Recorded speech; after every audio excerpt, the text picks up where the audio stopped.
coming through in the first quarter, but Indiana missed so many shots. They should have been up by 20 in the first quarter. It should have been kind of like what happened with the Clippers yesterday. They should have been up by 20 going into the second quarter, but they missed so many shots. They were barely up.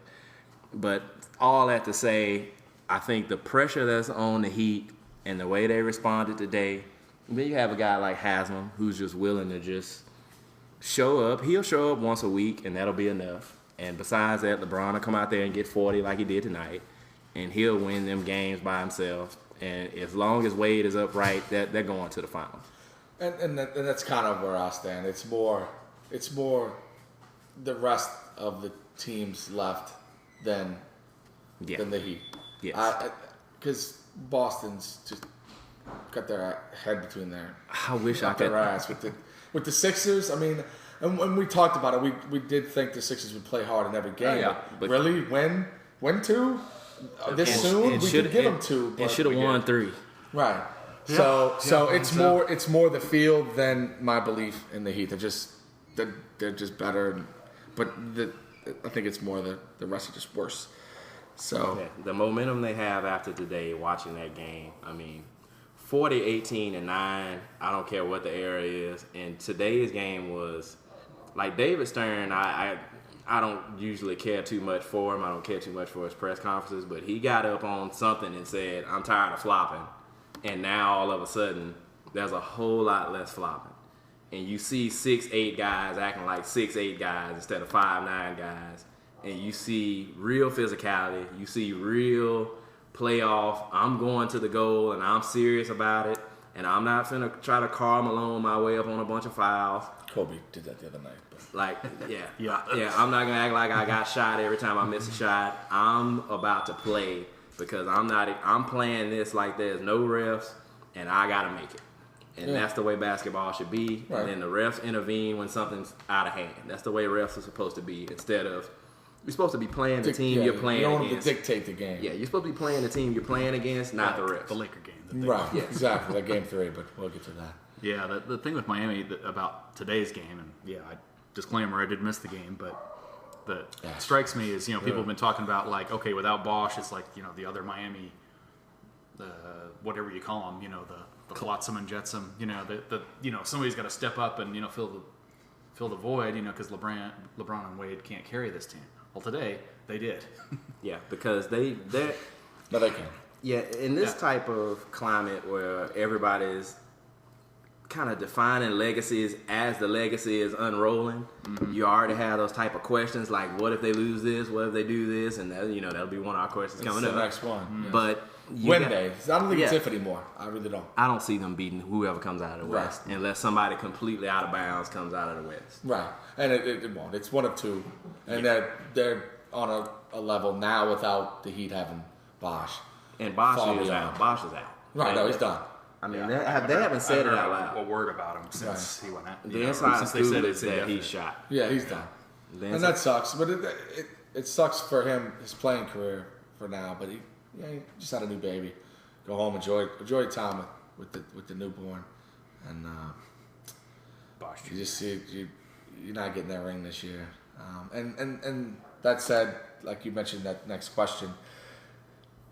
I had on here if they fail, when they fail this year, what are their next steps? Does this now become a team that discards Wade and builds around, drop that 16 million and build around LeBron and Bosch, or does it? Because you're not trading LeBron, you're not, and Bosch is young too. Yeah. Wade is your part, but he's been your guy for a long time.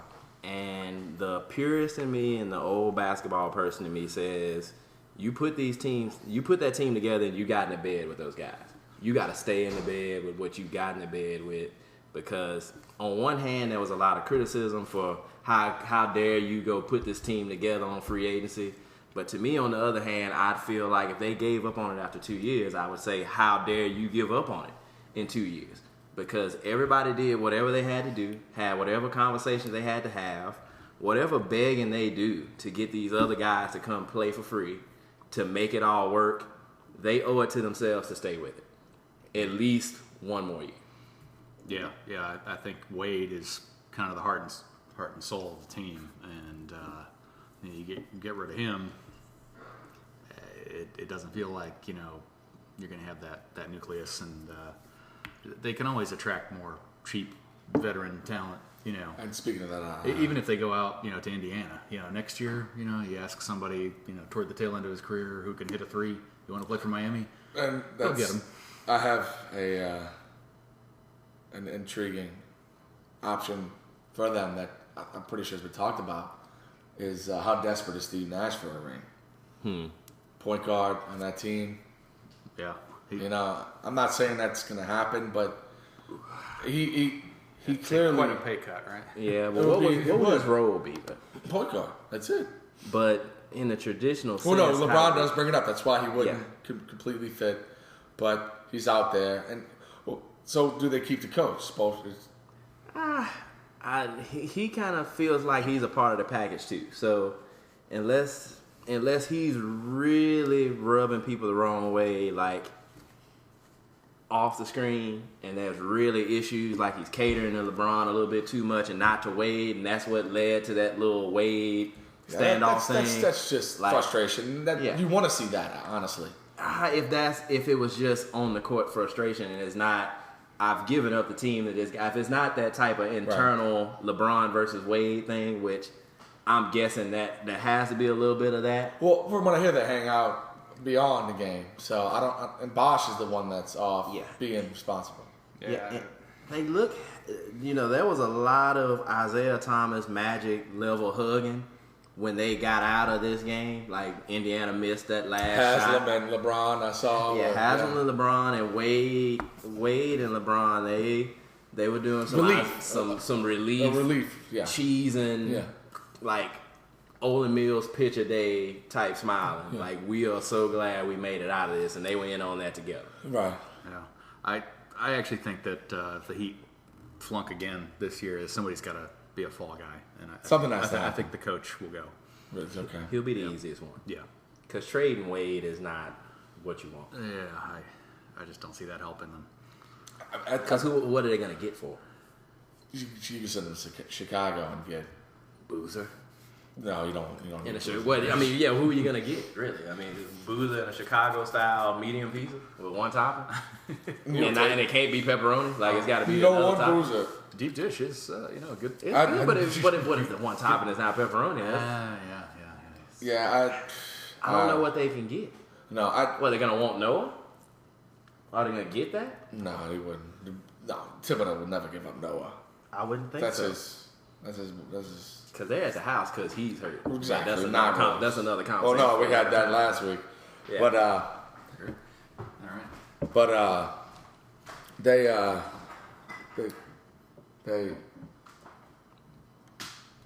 where's your damn beer? freezer. Yeah.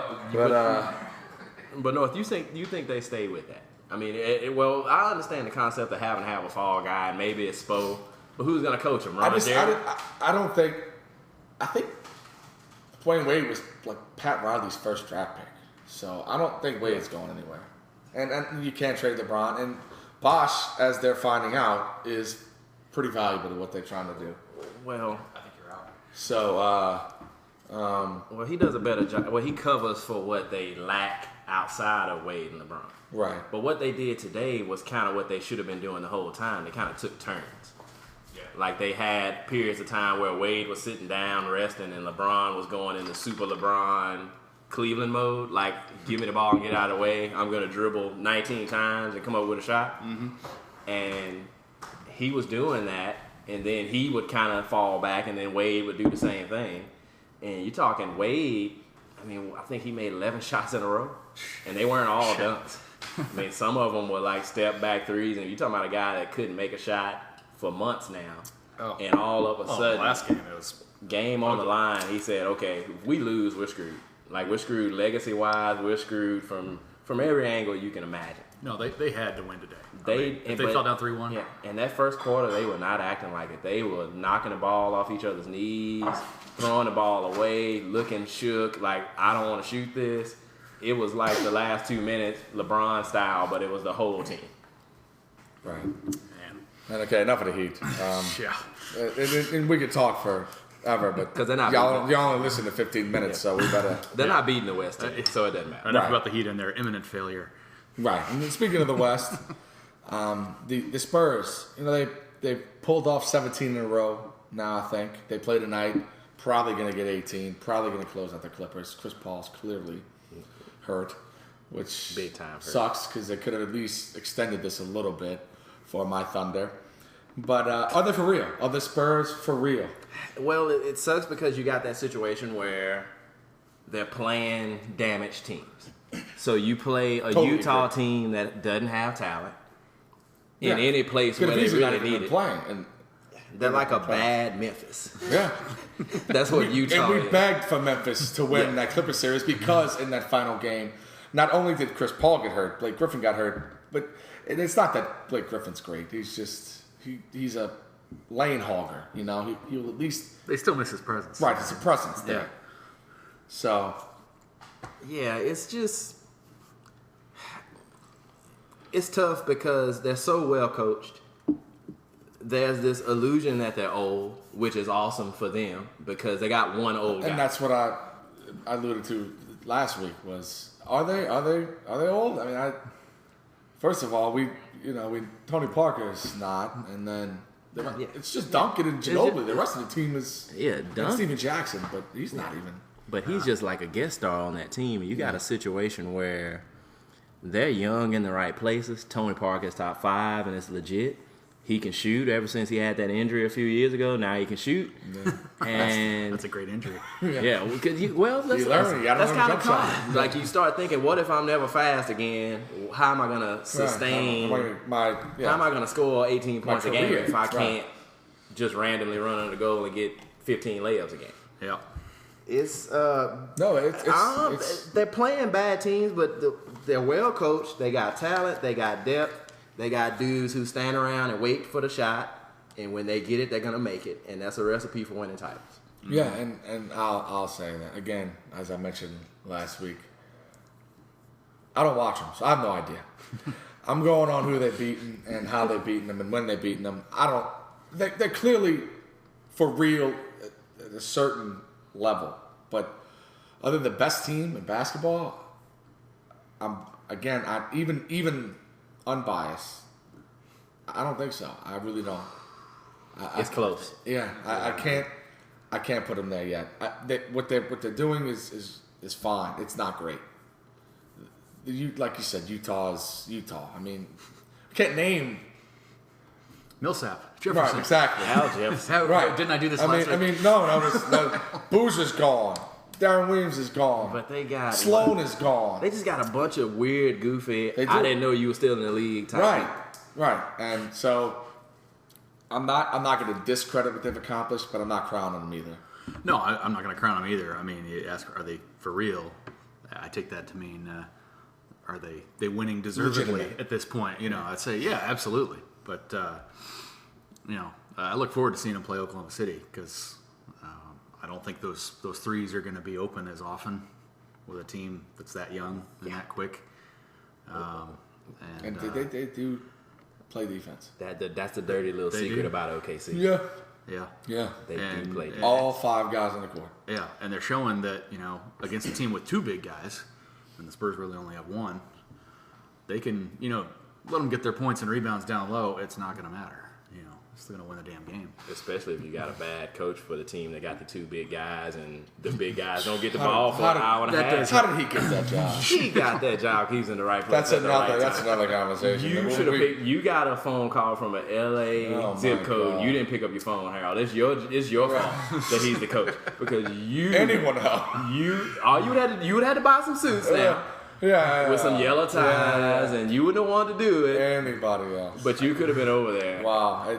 I bet when he showed up at the Lakers offices, they're like, Nobody knew who he oh, was. it's that Mike Brown. Oh, crap. Right. Yeah. Like, ooh. What Yeah. did we hire that guy for? Yeah. But I think the more important question about the Spurs, and I don't want to limit it just to this season.